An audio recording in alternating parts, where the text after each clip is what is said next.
Welcome to Talking Heads on USA Global TV, starring the one and only wonderful Dr. JACALYN. It's a prestigious place where world-class influencers and experts meet, and where you'll find the most trusted advisors and coaches for all things in life and business.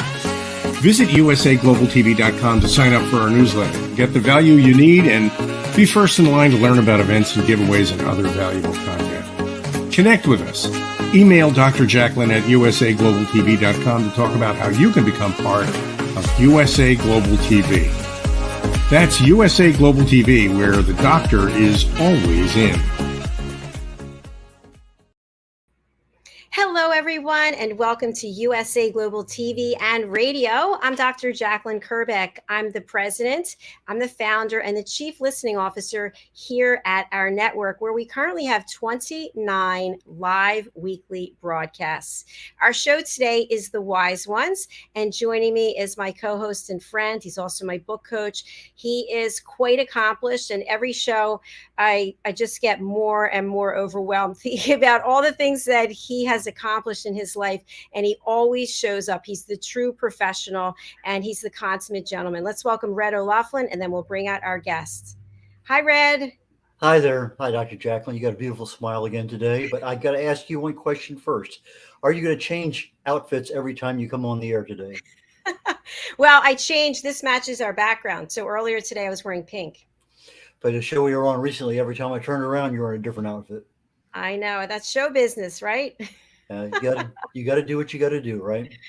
For sure, definitely. So, Red, you have a number of things that are similar to our guest who's joining us, and he's coming back for more. He was on the corner bookstore. His name is Pat Daly. But before we bring him out, I want to spotlight you. And if you can give our first-time viewers and listeners an overview of who you are and some of the fabulous things that you've accomplished, I'd really appreciate it. Thank you so very much, Dr. JACALYN. Really appreciate your time. Author, speaker, writer, publisher. Those are the primary things that I do nowadays.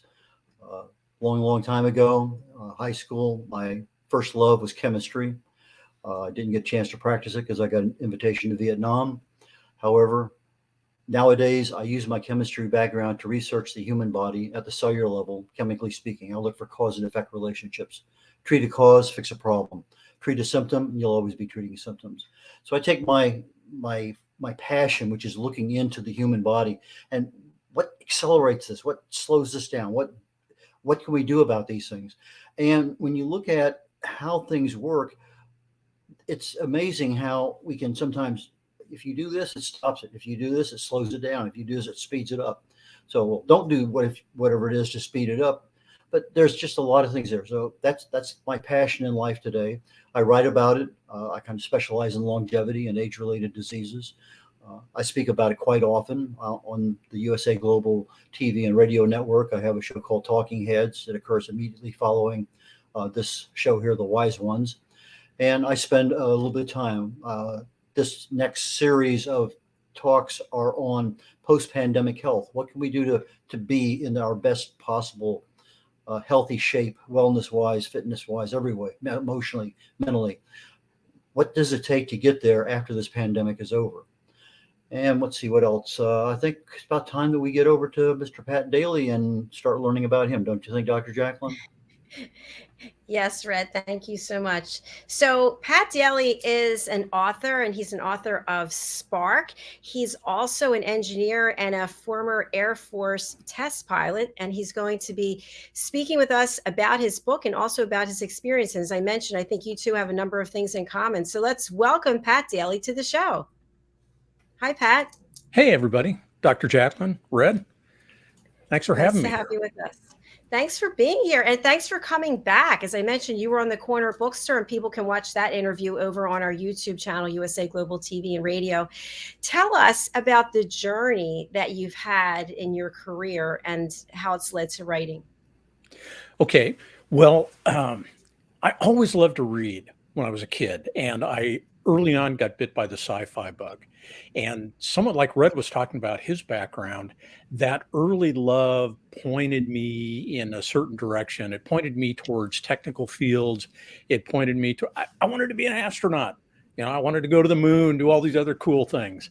And so I followed that path through an Air Force career, became a test pilot, tried to become an astronaut, tried a couple of times to become an astronaut, and failed at that. But it was one of those things where it's hard to feel bad about failing, because you look at the people that get selected, and holy cow, are they great human beings, brilliant people, kind people, wise people. And so it was hard to feel too bad about that. But then when I decided that I'd had my last shot at that, it was time to look for something else to do. So I went to work for American Airlines briefly, and then the universe seemed to have a different goal for me, and I got furloughed from American Airlines, which is just a fancy word for laid off. It feels a little different, but it was eye-opening, because all these years that I'd had all this loyalty towards my employer, to the country, to the Air Force, all this stuff, and one day wiped away, because no longer trustworthy. I had to be walked out of the airport, and I thought that was the most humiliating thing. And so then I started working in human spaceflight for Honeywell. Worked down at Johnson Space Center for a number of years, and then one of the things about that is that it moves very, very slowly, and I just like to move a little faster. And so after about 10 years with Honeywell, I launched my own business, did that for 15 years. And now I'm back in the flight test world, and writing books and loving it. What an interesting journey. And by the way, I can envision, and I know that's happened to people, there's no reason, and they have to walk you out. They actually stand in your office watching you pack your stuff, and then they have to escort you out of the building, and you've been there for years giving everything. It's just insane. But thank you for that transparency. Mm-hmm. I'm sure a lot of people can relate to it. Red. I've related to it more than once myself. So it's, the first time it was, it's really kind of strange, weird. After that, it's expected. And I had a couple of people there says, I'm going to be here for 4 or 5 hours. You're welcome to sit down. They said, I'll come back and catch you later. And the people, and they're just as embarrassed to walk you out as you are to be there. And it's different, I guess, if you get hired and you're only there a year and you bumped around a couple of places, but you've been in that building 20 years. That's kind of weird when they treat you that. And ironically, this is something the people they let go first are maybe not the optimal performers compared to the overall. I know when I worked for a particular oil field service company, I was brought in, I had 24 people, I hired up to 49. By the time I got let go, I had 3.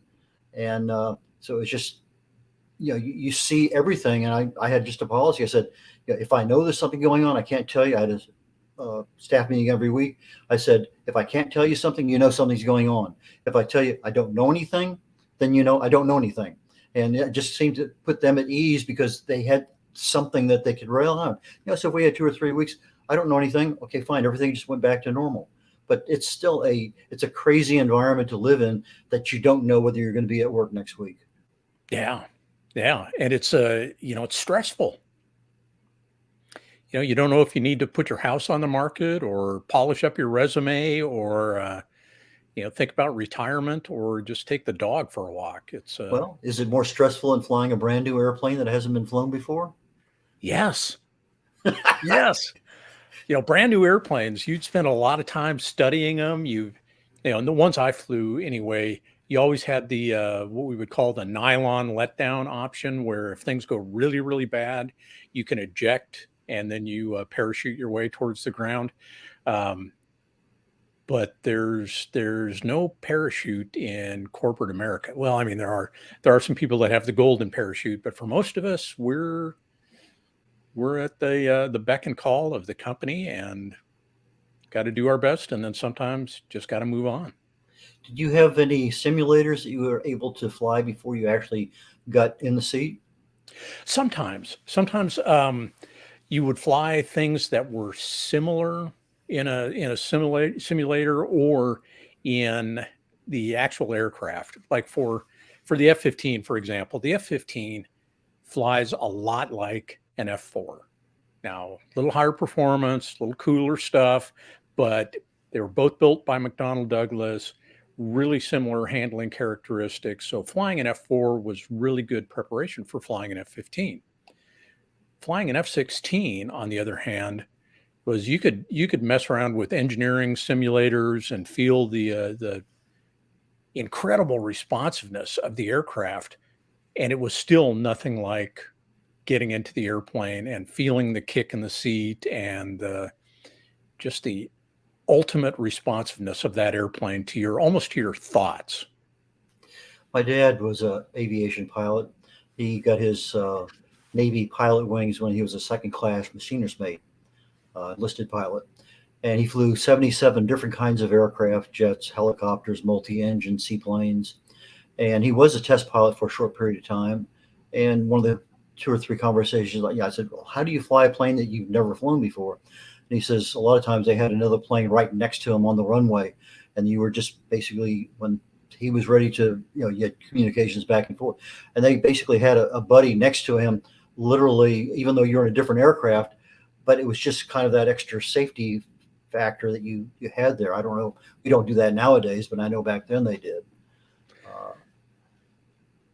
Yeah. My first flight in an A7, actually, there was someone right there next to me chasing me along, and he'd flown the A7 before, so it was all good. But for me, all brand new. My dad, one of the stories I love to tell was the Blue Angels came to Corpus Christi, Texas, in probably around 54, 53 timeframe. And one of his good friends died in California.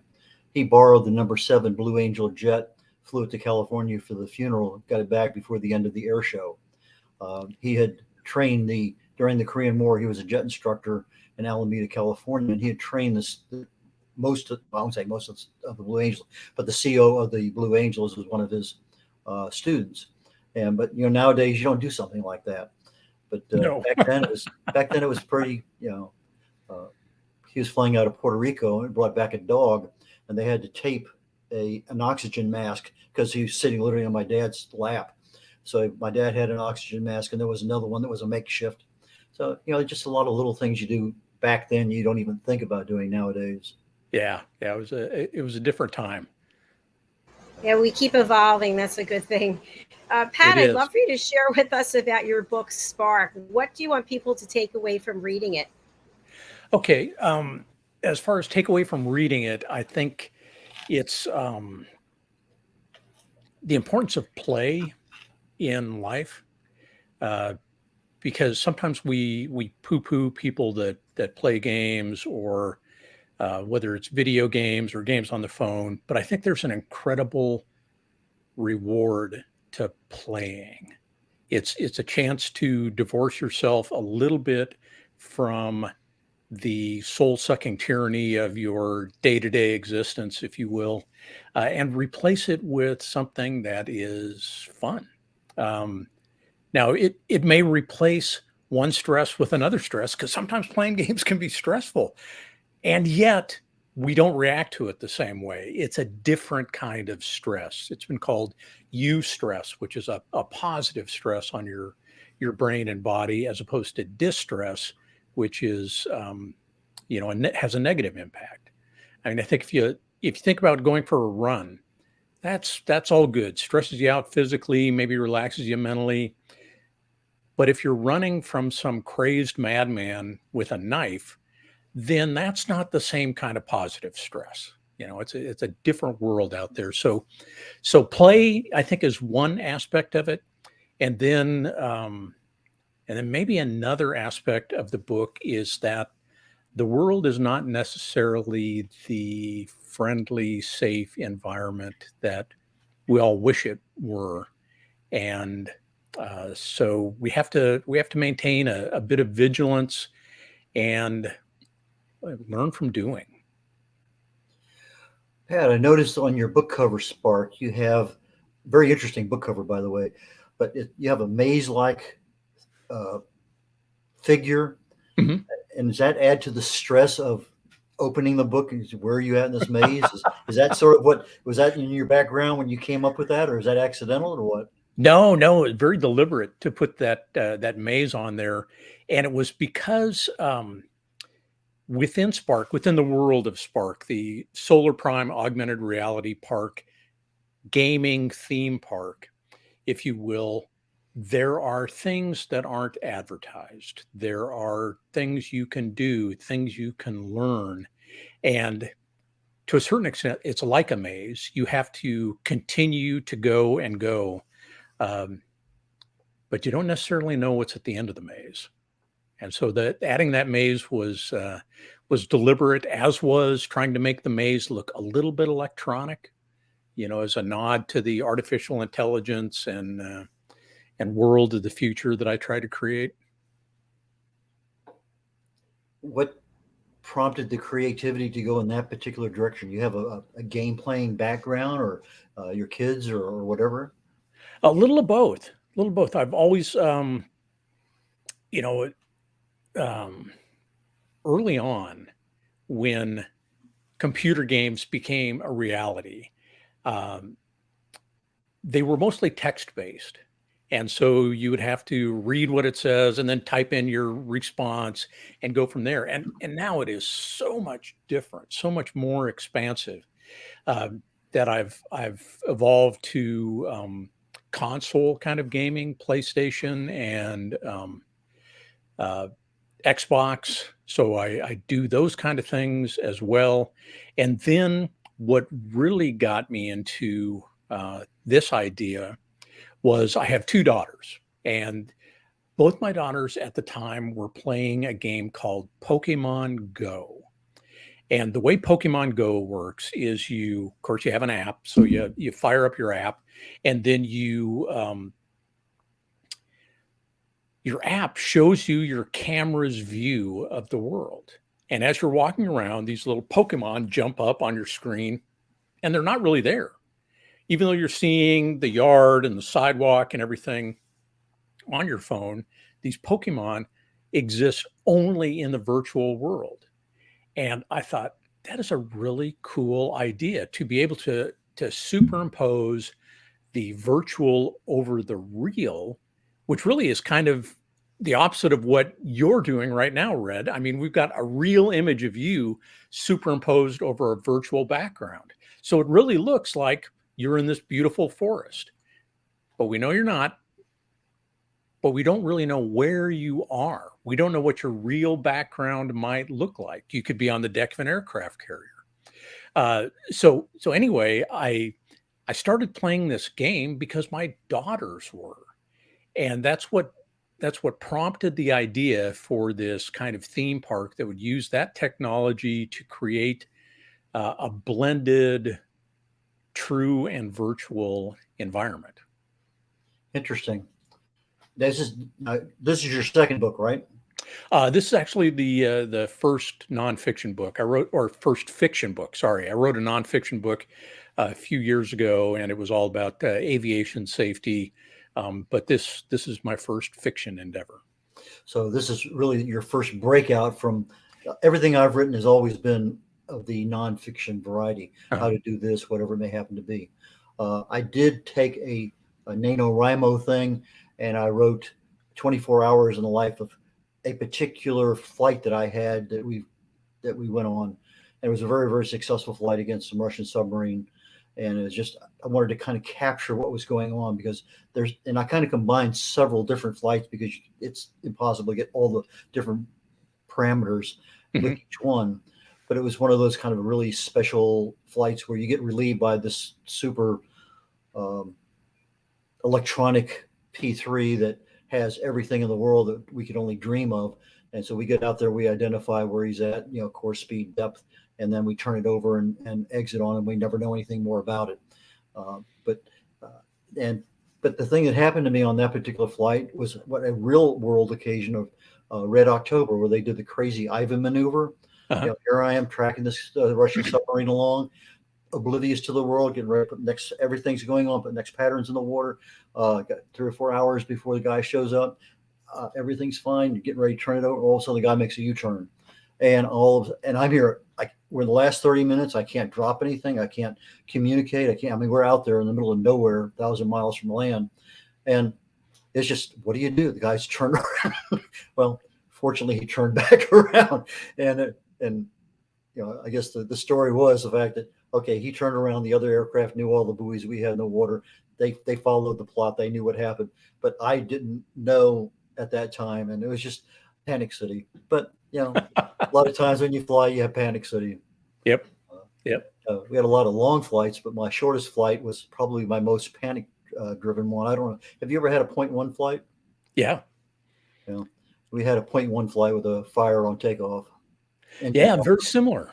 Was that in a P3? Yeah, an engine fire on takeoff just before liftoff. So they were already beyond refusal. They had to take off. Yeah. And so you're able to turn around, land, and in the meantime, you hit the fire extinguishers, you feather the engine, and come right back. Heavyweight landings. It is what it is.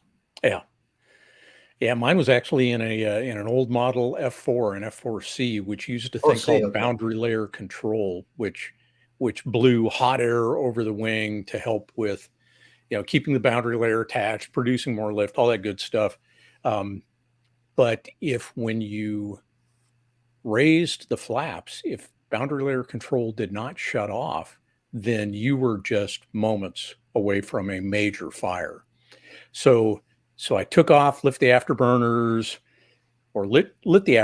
then took off and broke ground, raised the gear up, raised the flats and slats and flaps, and then boom, the light comes on, and in an F4, you got plenty of thrust, plenty of gas, and I just pitched up to the overhead, came back around and landed.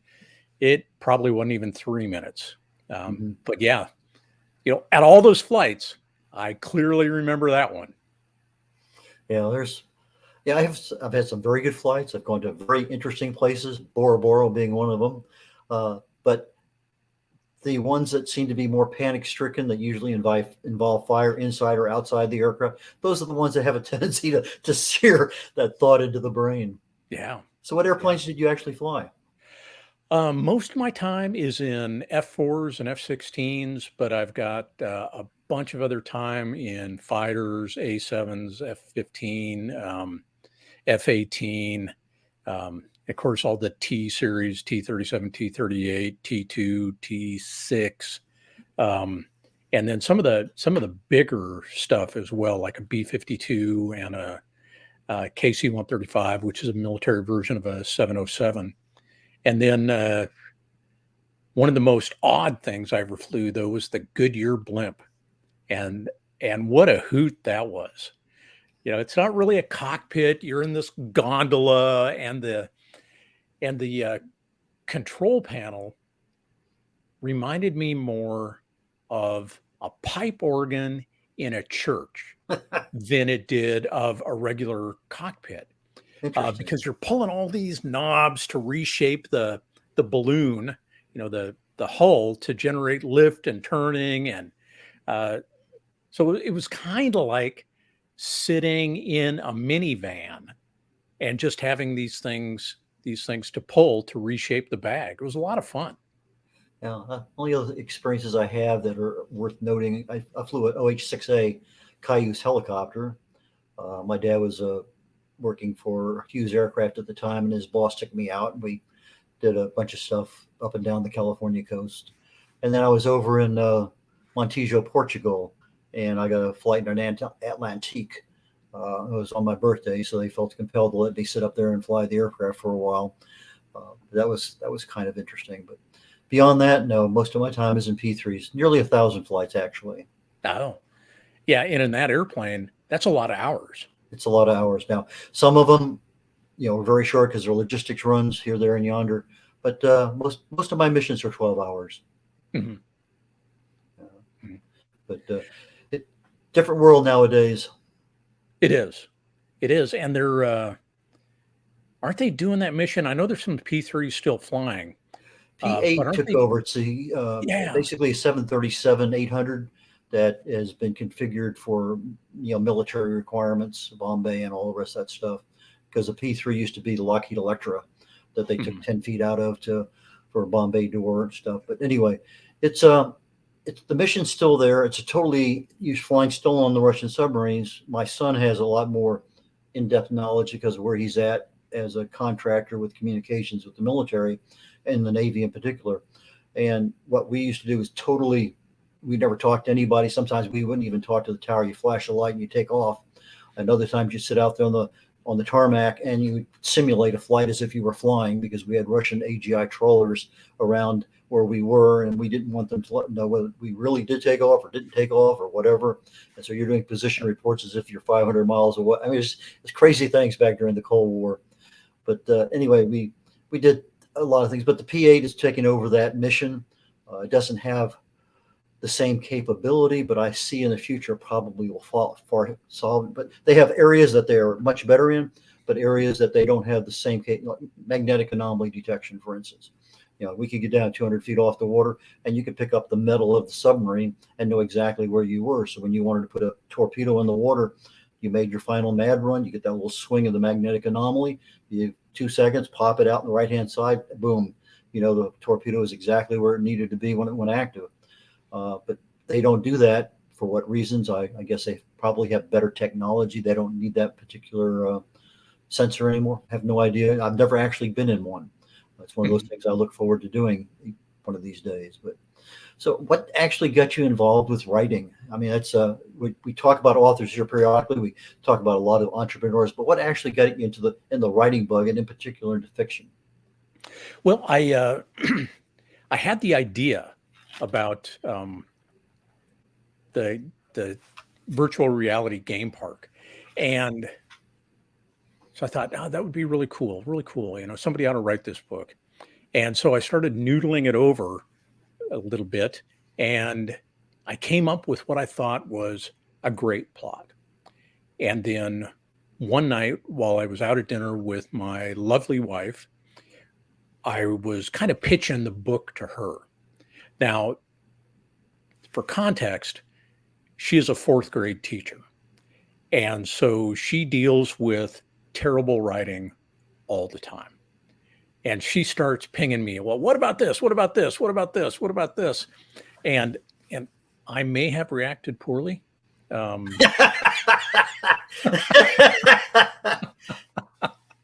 So that was kind of like, she threw the gauntlet down, and it was, okay, well, if you're really going to do this, then really do it.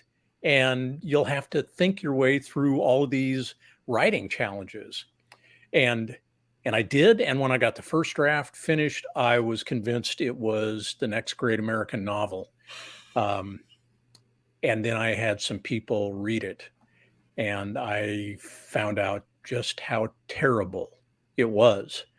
But God bless them. I mean, I had good writing groups, good friends who gave me good feedback, and 8 versions later, the book ends up getting published. So I'm either too dumb to know when to quit or stubborn enough to stick with it to finish the book, but got it done. And now I'm nearly done with the second book.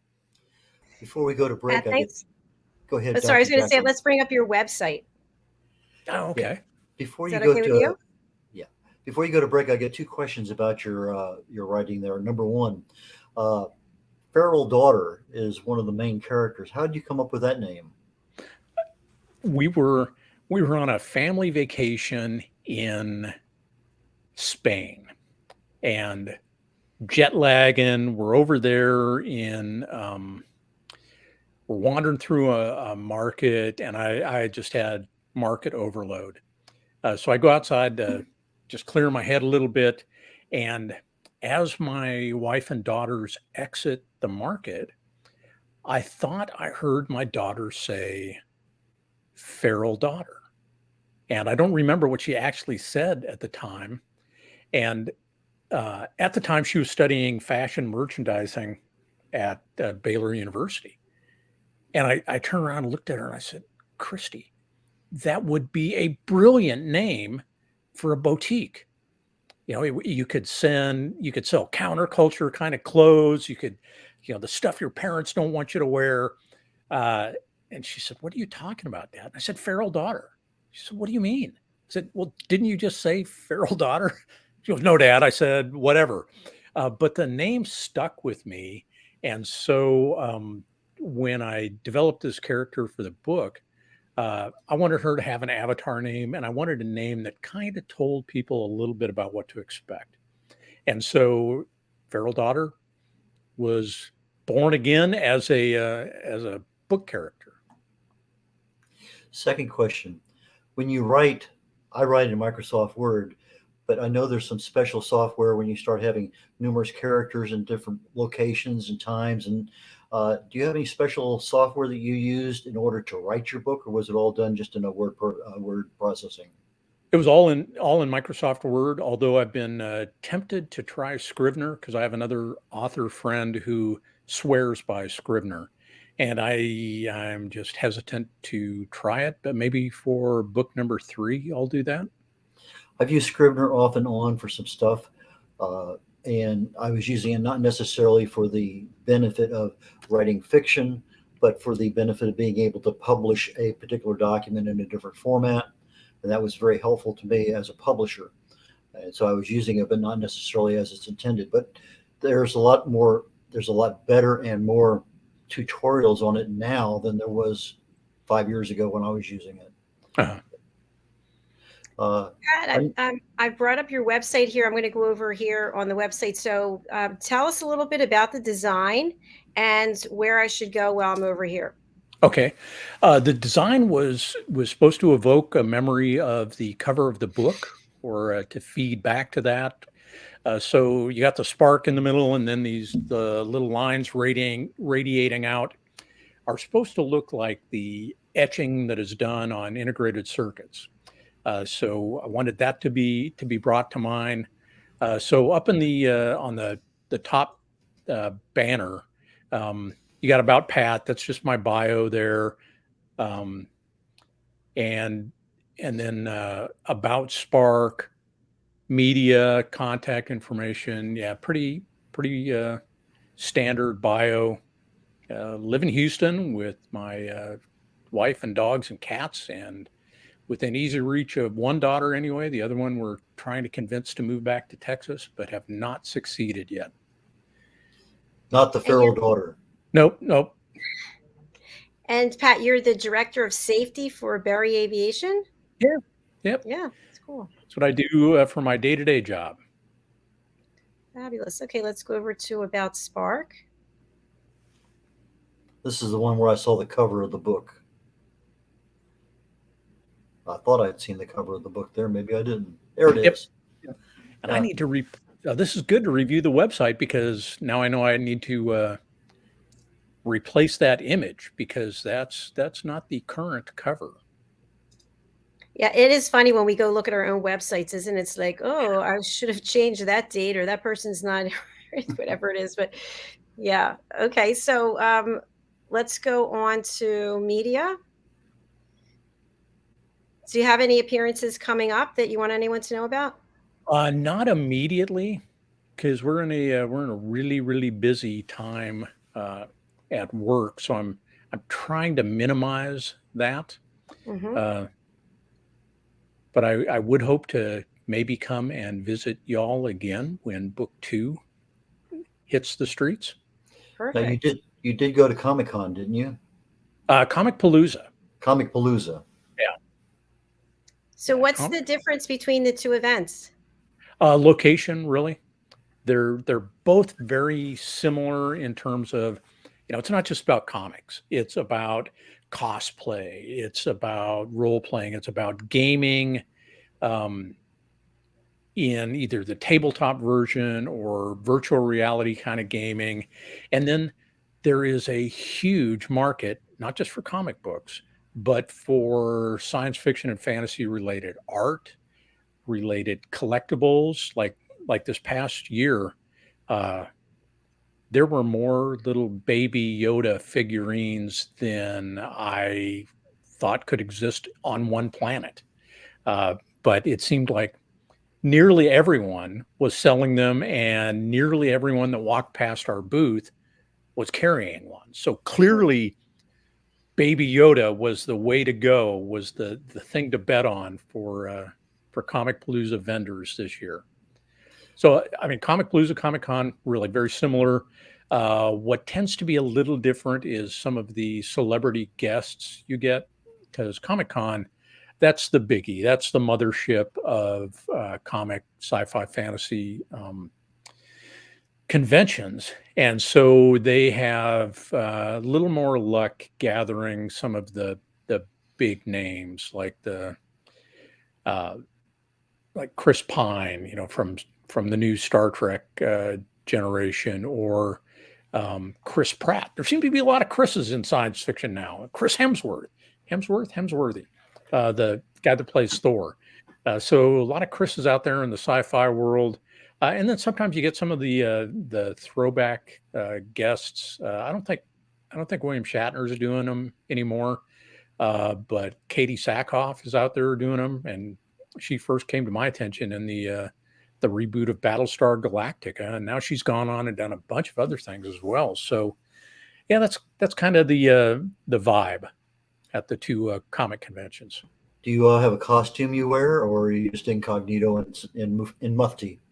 I'm in semi mufti. I have a T-shirt that I wear that says author on the front. And that's as much to remind me as anything else, because sometimes it's my favorite thing to put on if I'm going to write, because it reminds me this is what I'm doing. I can Neil Gaiman, one of my favorite authors, says his technique is when he sits down to write, he gives himself permission to write or to do nothing. But when he's sitting there to write, he cannot allow himself to do anything else. So he doesn't pull out his phone. You know, he won't even do a plank. It's just all about writing or nothing, you know, which for me is writing or thinking about what I want to write. So sometimes the little reminder of the shirt that I'm wearing helps me. You have some future. You mentioned book number 3. Book number 2 is your first nonfiction fiction book. Where do you see your future in the fiction and nonfiction world? I will probably stick with fiction. I started another nonfiction book a couple of years ago, and it was we had tentatively titled it Mental Debris. And the subtitle was How to Take Out the Trash That's Occupying Your Brain. And it was all about resilience and mental housekeeping. And I had paired up with a clinical psychologist, and I thought we had a great outline for the book and where we were going to go. But for whatever reason, they just didn't buy into the book project. I think they were far more interested in seeing and treating patients than they were to spend the time and the work writing the book. So that's kind of on the shelf. Maybe I'll get back to that someday. But I do have a third and final book in the Spark series planned. I've already started working on it a little bit, not very far along, but that's where that will go. And then I want to wrap that up because I want to move on to other ideas and other worlds, other universes in my crazed science fiction brain. You had mentioned that you and your family were over in Spain for a while. Any other great places in the world that you've had the opportunity to travel? Yeah, we've been pretty much all over Europe, and I'd say of all of our European travels, probably Italy is number one, and then Ireland and Northern Ireland are number two, and then in a previous job, I was traveling to Japan all the time, and I absolutely love Japan in terms of a clean environment. It is maybe the cleanest place on the planet. You never see litter in the streets. In fact, I was walking out of the train station in Nagoya, and I was wearing a raincoat because it gets kind of cold and rainy in Nagoya in the winter. And apparently I had worn this coat last when I was walking my dogs. And so I had an unused dog bag in my pocket. And as I'm walking along, I'm searching for my ID badge or something. And I pull my hand out of the pocket with the ID badge in it. And unknowingly, I had dropped this doggy bag on the street. Well, 30 seconds later, there's this wonderful Japanese lady running up to me, saying, excuse me, you dropped this. And okay, thank you very much. I appreciate it. Tucked it back in my pocket, and it ended up back in the States with me eventually. But that's not something that you would see happen on the streets of Houston or New York. So I'd say those are probably my favorite places that we've visited. I want to know, Pat, do you have a special pen that you use when you do your signings? No. No. Early in my life, my adult life, I guess, I realized that I, for whatever reason, I'm congenitally incapable of keeping up with two things. Thing number one is a pen. So now I buy pens in the 100-pack from Staples or something, the cheapest pens that if I lose them, I don't care.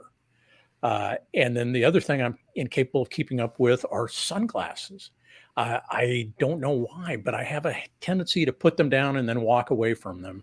So it's cheap sunglasses, cheap pens, and I'm good to go. I love that. Thank you. A man who knows his limits. Well, we saw in the news about King Charles III and his pen not writing, I think 2 different times. So you got to have a whole bunch of pens with you. This way you don't have to rely on one. Yeah. Well, I imagine, though, he's got people that are and there to hand him a new pen if that one doesn't work. So maybe that's what I need. I need people. Do y'all have people when you go out in public appearances, somebody to hand you a new pen? No. I have to laugh. I did a book signing at the Lincoln Financial Field in Philadelphia.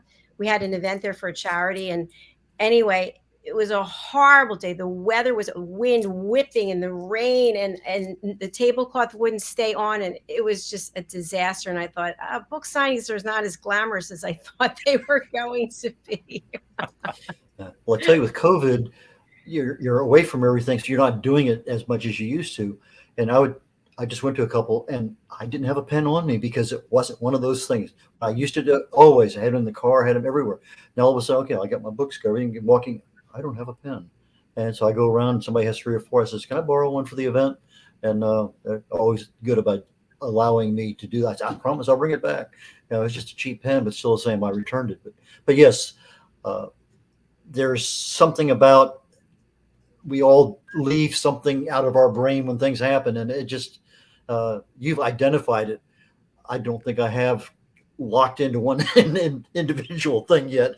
There's still multiple things rattling around that I forget. Well, Pat, I've really enjoyed this interview, and thank you so much for coming back. I really appreciate it. What is the best way for people to purchase your book? We've got the link here somewhere. I'll find it. Here it is, to order your book, Spark. And how would you like people to contact you if they have questions, they want to reach out to you? Sure. Probably best way is through my website. We've got a contact form there, and that website is thepatdaily.com. And so, reach out to me that way. I'm also up on Goodreads as an author. So if you wanted to drop me a line there or ask me a question, that works as well. Okay. thepatdaily.com. Daily is spelled DAILY for those people in our radio audience.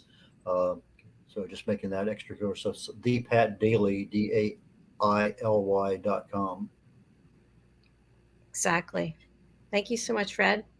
And because you're in Houston, I look forward to meeting you one of these days. Get together. Oh, yes. When you have, we'll have to get together for a coffee or something. Absolutely. That's fantastic. I love when people connect in person. That's great. Yeah. How far apart are you? I don't know. I'm in Cyprus. I'm in the Sugar Land area. Okay. Yeah, so we're kind of on the same Yeah. side of the Yeah. giant metroplex.